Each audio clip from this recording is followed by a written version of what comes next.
Olá pessoal, Deus abençoe a todos vocês que nos acompanham. Deus abençoe a família de vocês, os negócios, os projetos, os planos.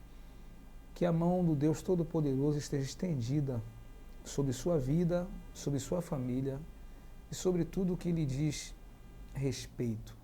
Nós estamos aqui em mais um capítulo desse programa De Frente com a Verdade. E hoje eu quero trazer um texto que está registrado no livro de Isaías, no capítulo 53, versículo de número 1. Você que tem um exemplar da Bíblia em casa, por favor, acesse essa sua Bíblia, seja ela livro, seja ela digital, faça uso desse texto comigo agora. Isaías capítulo 53. Quem deu crédito à nossa pregação e a quem se manifestou o braço do Senhor? Porque foi subindo como renovo perante ele, e como raiz de uma terra seca, não tinha beleza nem formosura, e olhando nós para ele, não havia boa aparência nele, para que o desejássemos. Era desprezado e o mais rejeitado entre os homens, homem de dores e experimentado no sofrimento, e como um de quem os homens escondiam o rosto. Era desprezado, e não fizemos dele caso algum. Verdadeiramente ele tomou sobre si as nossas enfermidades, e as nossas dores levou sobre si. E nós o reputávamos por aflito e ferido de Deus, e oprimido. Mas ele foi ferido por causa das nossas transgressões e moído por causa das nossas iniquidades. O castigo que nos traz a paz estava sobre ele, e pelas suas pisaduras fomos sarados. Que texto lindo, muito lindo, muito lindo. Um grupo de estudiosos fizeram uma reunião, fizeram uns estudos aí e varreram de ponta a ponta o Novo Testamento, de Mateus até o Apocalipse. E eles afirmam que não encontraram aproximadamente cerca de 18 anos perdidos de Jesus. Como assim? A Bíblia menciona Jesus no seu nascimento, na sua infância, e Jesus aparece com 12 anos. Não tem registro falando de Jesus com 13, 14, 15, 16, 17, 18, 19, 20. Só vai aparecer Jesus com 30 anos, que é quando ele dá início ao seu ministério, que teve 3 anos. O ministério de Jesus só teve 3 anos, porque aos 33 ele foi crucificado. Então Jesus teve um ministério de 3 anos. Em 3 anos ele fez o que um presidente da República não faz em 4, nem em 8 de reeleição. Ele curou enfermos, ressuscitou mortos, libertou oprimidos. João escreveu que há muitas coisas que Jesus fez, e se fossem colocadas em livros, não haveria livros na terra para comportar tudo o que ele fez em 3 anos. Então, o ministério de Jesus teve 3 anos, ele começou com 30 anos, é quando ele surge, e deixou como pano de fundo esse vácuo de aproximadamente 18 anos. Ele aparece com 12, e daí então você só vai ver Jesus com 30 anos de idade. E aí há muitas especulações de que Jesus viveu uma vida promíscua. Isso porque Jesus some com 12 anos. Com 12 anos um jovem está entrando na puberdade, está se descobrindo sexualmente falando. Então, com 12 anos, o jovem está viril, né? é uma idade muito delicada, os pais, né, têm problema com isso. Quando o garoto entra na puberdade, que se descobre sexualmente, então eles começam a cogitar. Varremos todo o Novo Testamento e não encontramos Jesus com 13, 14, 15, 16, 17, 18, 19, 20, 21, 22, 23, 24, 25, 26, 27, 28, 29. São 18 anos onde não há registro algum de Jesus. E eles começam a dizer que Jesus viveu uma vida promíscua. Começa a dizer que Jesus viveu uma vida errada. E com 30 anos Jesus ganhou amadurecimento. E aí ele surge, né, como evangelista, como pregador. Ele surge, né, querendo bancar de santo, segundo esse grupo de estudiosos. E eu dou risada com esses questionamentos, com essas especulações, porque eles procuraram todo o Novo Testamento e não achou. Não achou porque não está lá. Porque quem procura, acha. Se eles tivessem o trabalho de vir ao livro de Isaías, ele ia encontrar os 18 anos de Jesus. Jesus aparece com 12 anos. É quando diz assim, eu estava cuidando dos negócios do meu pai. É quando ele some no templo. E ele começa a fazer e responder perguntas aos mestres. A Maria e José estavam no caminho, descobriram que Jesus ficou no templo e voltaram para pegar Jesus. Esqueceram Jesus no templo. Aqui dá um pano de fundo para uma mensagem, viu? Tem muita gente esquecendo Jesus. E aí, quando lembraram que tinham esquecido de Jesus, voltaram no templo. Ele estava lá fazendo e respondendo perguntas. E os doutores da lei, da sinagoga, os mestres, os rabinos, eles ficavam admirados com as perguntas e as respostas de Jesus. Daí então não se fala mais de Jesus. Se a gente for estudar, tem tantos livros que eu não vou mencionar aqui, que a gente tem um acervo muito grande que fala sobre alguns detalhezinhos, como por exemplo, José morreu cedo e Jesus teve que virar chefe de família. Ele teve que assumir a casa enquanto José faltou. Ele tinha seus irmãos, que era mão de obra. Ele assumiu a carpintaria. Então Jesus, ele se tornou o chefe de família. Mesmo sem ser casado, mesmo sem estar casado, ele teve que assumir Maria e os seus irmãos, já que José faltou.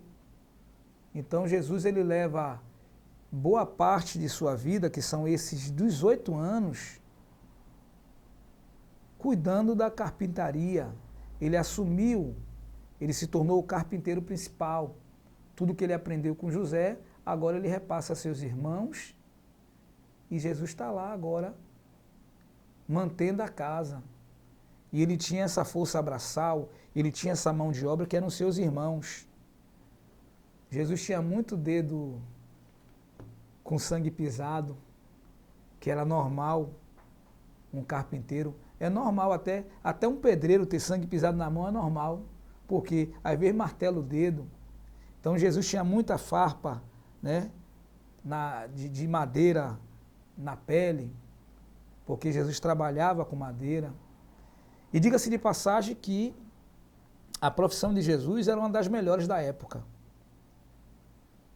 O carpinteiro ganhava mais do que o pescador, por exemplo. Por quê? Nem sempre o mar está para peixe. Mas carpinteiro, meu amigo, carpinteiro tinha serviço o ano inteiro. Só fazer uma análise. O barco era de madeira. O arado tinha a ponta de ferro, mas o resto era de madeira. O trono era de madeira. A cruz era de madeira. A cama, a janela, a mesa, cadeira. Se você observar, tudo era de madeira. Até hoje, se você for numa loja comprar um armário de aço, ele é mais barato do que um armário de madeira, diga-se de passagem, que nem madeira é. Então, o carpinteiro, ele tinha muito serviço. Então, Jesus tinha muitos clientes, Jesus tinha muito serviço. Seus irmãos ajudavam naquele serviço que era cortar madeira, encaixar, tudo direitinho. Jesus organizava tudo bonitinho, atendia a todos os seus clientes. E o carpinteiro tinha serviço o ano todo. E Jesus levou esses 18 anos trabalhando, e vocês que pesquisaram no Novo Testamento não acharam e não vai achar, porque está no livro de Isaías 53. Quem deu crédito ao que pregamos? Aqui essa linguagem ela é mais atual, eu gosto mais da linguagem mais antiga. Então nós temos aqui quem deu crédito à nossa pregação. Aí o texto vai dizendo que ele era homem de dores, né? Tinha muita martelada no dedo, homem de dores, experimentado no trabalho. Olhando para ele, nenhuma formosura vimos para que o desejássemos. Aqui eu quero abrir um parêntese, porque eu ouvi alguém dizer que Jesus era feio. E por que Jesus é feio? Isaías falou que ele era feio. Onde foi que Isaías disse isso? Ele olhando para ele, nenhuma formosura vimos. Gente, não confunda beleza com formosura. Tem gente que é belo, mas não tem formosura. E tem gente que tem formosura, mas não é belo. Eu conheço pessoas que, se você olhar direitinho, não é bonito, mas tem um sorriso bonito, tem uma postura bonita. Tem gente que tem um estilo, que tem um charme e acaba se tornando bonito, embora não seja bonito. E eu conheço pessoas que são bonitas, mas que não têm postura, não têm charme, né?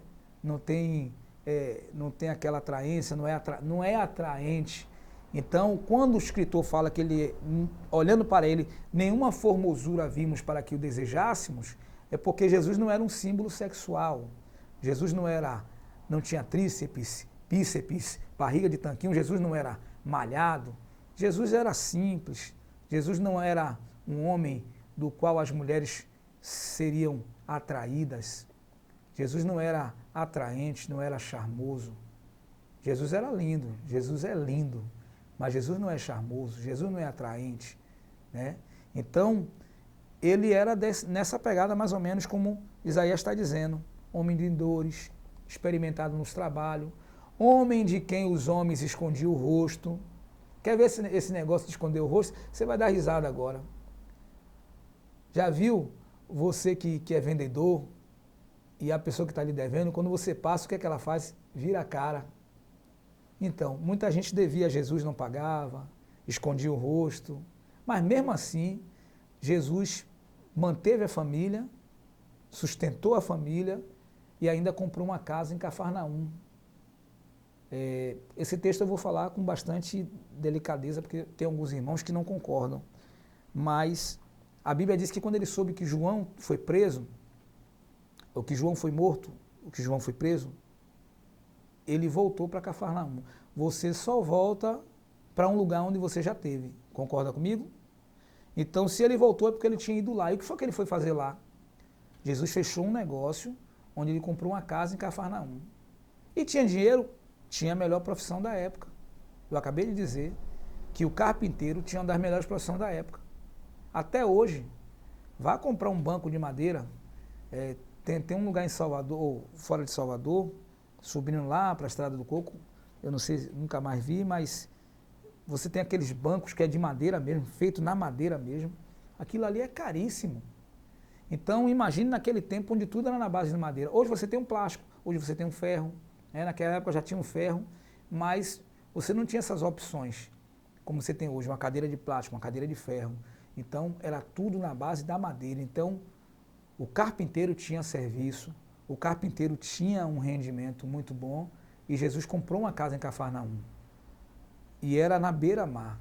A Bíblia diz que o povo que habitava na região em sombra da morte, a luz raiou.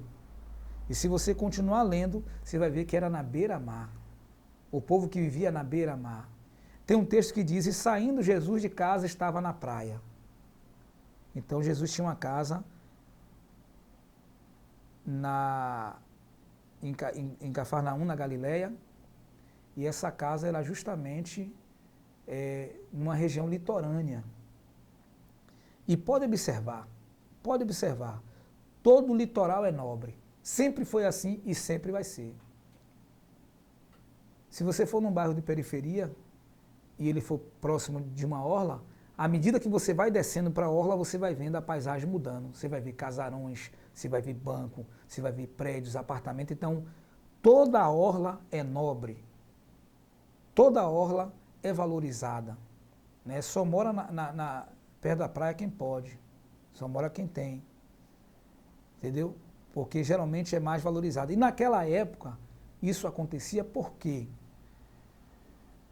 Cafarnaum, ou a Galileia como um todo, ela tinha um porto. Ter um porto era como se ter um aeroporto. Pessoas do mundo inteiro vinham para a Galileia. Ela é chamada de a Galileia das Nações. Então ali era uma cidade internacional. Era como se fosse o Rio de Janeiro hoje. Entendeu? A chamada Cidade Maravilhosa. Então tudo que vinha, vinha pelo mar. As embarcações com seus mercadantes, né? Vinha muita gente com seus produtos para vender. Entendeu? Então, tanto é que Cafarnaum era uma cidade que Jesus começou o ministério dele pela Galileia, porque a Galileia era o lugar mais carente do evangelho do que todos os outros territórios de Israel. Para quem não sabe, a Galileia, ela não era monoteísta. A Galileia era politeísta. Havia vários deuses sendo adorados dentro da Galileia, porque cada um que vinha trazia seus deuses. Então recebia muitos visitantes estrangeiros, então ali você tinha uma diversidade, né, de culturas, né, onde cada um trazia seu tipo de Deus, cada um adorava um tipo de... Então a Galileia era politeísta, Israel era monoteísta, mas a Galileia era politeísta. Então você tem essa região marítima, litorânea, onde vem gente de toda parte do mundo trazendo suas culturas, seus costumes, seus deuses, e ali você tem uma cidade politeísta. Por isso que Jesus começou seu ministério por Cafarnaum. Jesus começa o ministério em Cafarnaum porque lá na Galileia eles estavam precisando do evangelho mais do que todas as outras partes. Era a ferida espiritual de Israel, estava ali na Galileia das nações, e foi lá que Jesus começou a pregar o evangelho, as suas boas novas, dentro de Cafarnaum, com 30 anos. Com 30 anos ele já manteve a casa, sustentou Maria, seus irmãos, que cresceram saudáveis. E aí ele pega um dinheiro que tinha guardado e compra uma casa na Galileia, e ele vai morar na Galileia.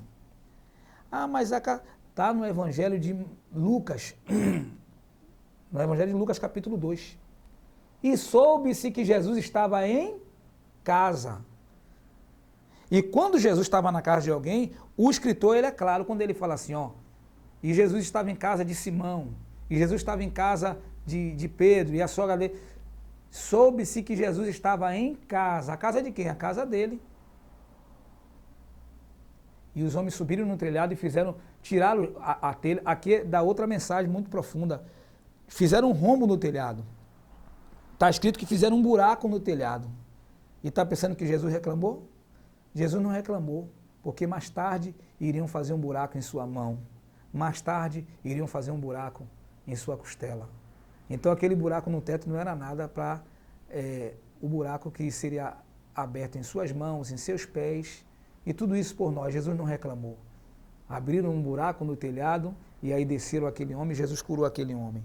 Então, Jesus sumiu por 18 anos porque ele estava ocupado, sustentando sua mãe, seus irmãos, e com 30 anos, todo mundo está independente, Maria está amparada, o dinheiro que ele tinha guardado, ele vai e compra uma casa em Cafarnaum, compra uma casa na Galileia e vai para a Galileia evangelizar.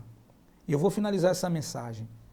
Esses 18 anos perdidos de Jesus, Jesus viveu trabalhando, sofrendo as dores de um trabalhador, porque por mais que alguém diga que gosta do trabalho é um castigo. O trabalho foi dado como castigo. Eu já vi alguém dizer assim, eu queria saber quem inventou o trabalho. Foi Deus. Né? E alguém fala, eu amo o meu trabalho. Você não ama o seu trabalho, você ama o resultado que ele dá. Você ama o que cai na sua conta lá no final do mês.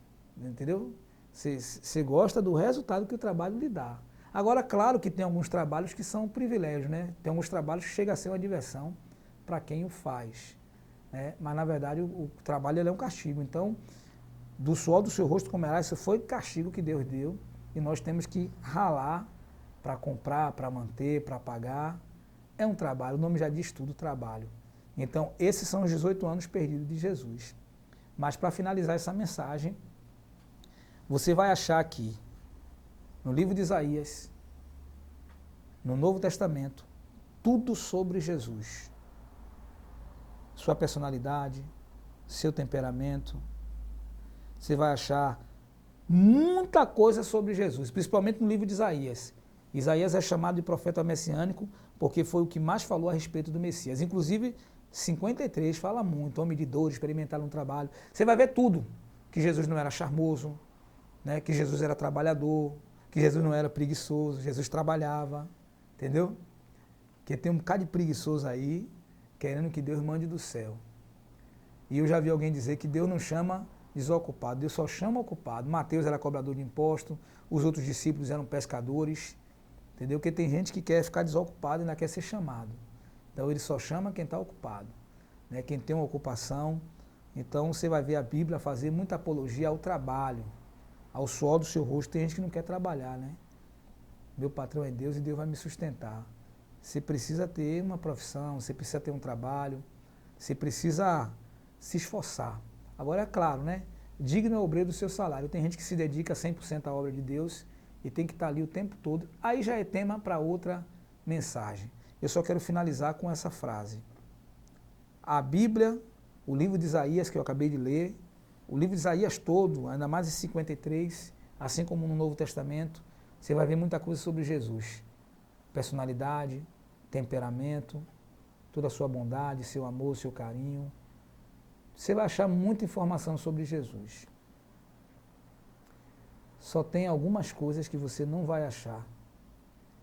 Nenhum texto bíblico vai falar sobre ele, sobre esse assunto que eu vou abordar aqui agora, para encerrar, para fazer o fechamento, né? A gente já vai encerrar já, fazer esse fechamento. A Bíblia não fala a cor da pele de Jesus. A Bíblia não fala a altura de Jesus.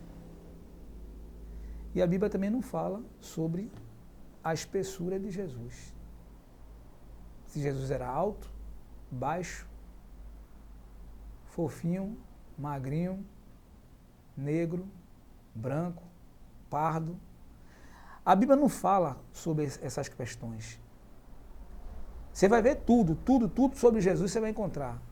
Mas você não vai encontrar dizendo qual era a cor da sua pele. Sabe por quê? Porque isso não importa. Não importa a cor da pele, não importa a sua altura e não importa também a sua espessura.